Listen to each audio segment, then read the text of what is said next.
Adrienne with Junior Achievement. We're going to talk about economics for success. This is activity 3, keeping your balance. We're going to talk today about how we can keep our budget and understand our budget and income, our gross income, our net income. We're talking about opportunity costs, lots of good stuff about our budget today.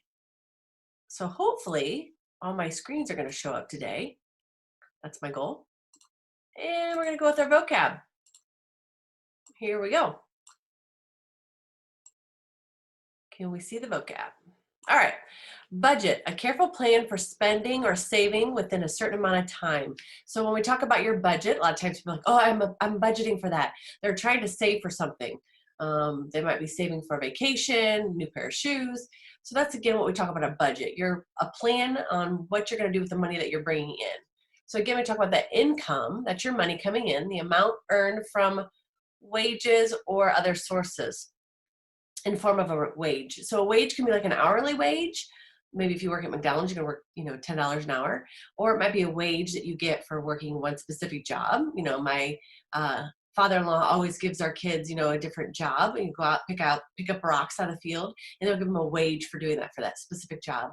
Another way you can get money is like a salary, and that would be like a chunk of money that you get for doing a job within a month, 6 months, or a year. So you're going to do this job, and that's your salary. That's what you're going to get paid. So teachers get paid a salary. So they get paid no matter what they do for that year. They're going to get this amount of money.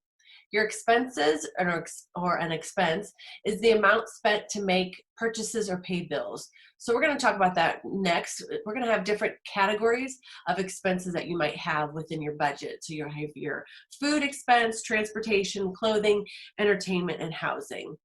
Opportunity costs, again, kind of the next best choice. So say you might want this, but you can't really afford it. So an opportunity cost is I'm going to have to choose this, but it'll work.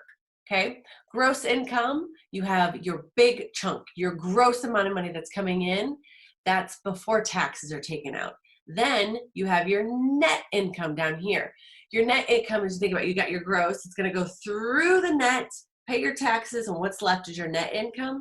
That's what you get after you pay all your taxes. So that's basically what you're going to be able to use for your monthly budget. I'm going to go through all the scenarios of each category. So the housing choices here, when you have your budget, you have different choices you can make on where you're going to live. Again, we have a 2-bedroom apartment, a 1-bedroom, a different 2-bedroom apartment in a quiet neighborhood that you're going to share with a roommate, and then you can live with your parents and do housekeeping and yard work. Probably not where you want to be. I don't know. Some parents are like, sure, you can live with me forever. Others are get out. Either way, this is what you're looking at, is your costs per each choice and what that affects your budget and how much money you have coming in. So the next screen I'm going to show you is going to be your food choice, okay? Again, you have different scenarios that are going to work again towards your budget. Now, I know I haven't really given you a budget and you don't really know your income, but this is just kind of an introduction to this. So if you have quite a bit of money that you have, so say you are a doctor and your net income is $10,000, you might be able to afford going out to eat and fast food, but you might not because you also have debt and college bills that you have to pay. So you might choose the fast food lunches. You cook your dinners and you dine out on weekends. Here you might be brown bagging your lunch and you get some pizza, or you are cooking everything, you're eating leftovers and you're going pretty, cheap on your food. Again, what is important to you? What is your value? You don't mind peanut butter and jellies? Great. If you want your sirloin over here, then you might have to decide what's important with your budget.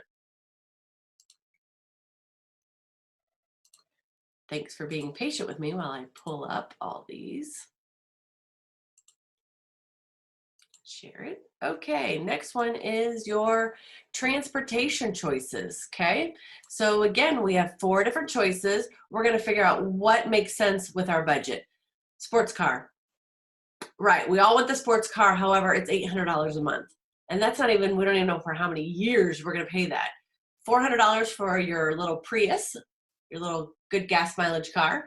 You can get a used car for $200 a month, or public transportation. I'm riding the bus, I'm gonna bike it, might be a little cheaper than that. So again, 4 different avenues on what would work with your budget and how much money you're making. All right, so we're gonna share the next one. Entertainment choices. Here we go. Entertainment. We have different ways that we can entertain ourselves. We can go from the low to the high. Low would be music, CDs, downloads, renting books from the library. Maybe we can bump it up a little bit. We watch a movie every weekend or every other weekend. We rent movies from Redbox, that kind of thing. Or online Disney Plus streaming here, $6.99 a month. Is that in your budget? Are you going to make it in your budget? Is it something that you want, and are you going to make that happen? Then we have local sporting events, season sporting pass, or concerts every weekend. So again, within your budget, these are choices that you need to be making to make sense.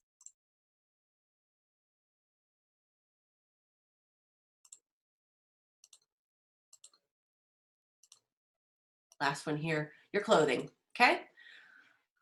Designer fashions, you're going to spend $400 a month. You might not. Again, depends on if you still might go to Von Maur, but you can get it in the clearance rack. Some businesses, some occupations, some careers, you have to look nice. You have to have a suit and tie. You have to have a blouse, a suit on. So that might be something that you have to wear, but not necessarily you have to go and spend that much money. You can go to the department store, a discount clothing store, or Goodwill. Either of them, it doesn't matter as long as it fits within your budget and it makes sense for you. All right, last form I want to show you is not up here quite yet. Let me see if I can find it.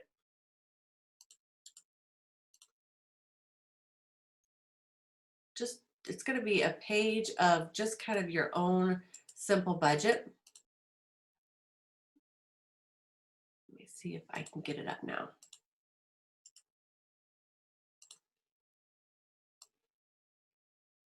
So I think this is it. Showing our monthly budget here on your monthly budget, on what you can put down as a middle schooler and what your money coming in, how much expenses you have out for just expenses of little things and like your entertainment.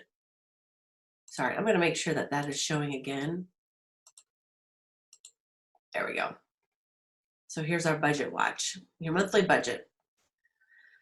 How much money do you have of all these? Is anything coming in? Expenses, and then entertainment. So this is something that you could kind of write out yourself and figure out maybe as a middle schooler, how much money you have coming in for babysitting or mowing lawns or paper route, and then what expenses you have going out. So you can kind of get an idea of if you like where you're balanced out or if you want to save some money and how you can make your own personal budget.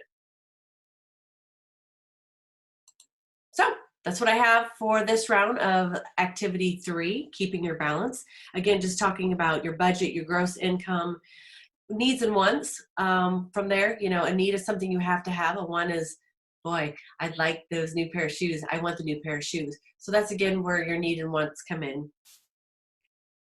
And just critically thinking about what these choices are and how they will affect your money coming in and your budget. So I will talk to you next round. Thanks again. Bye.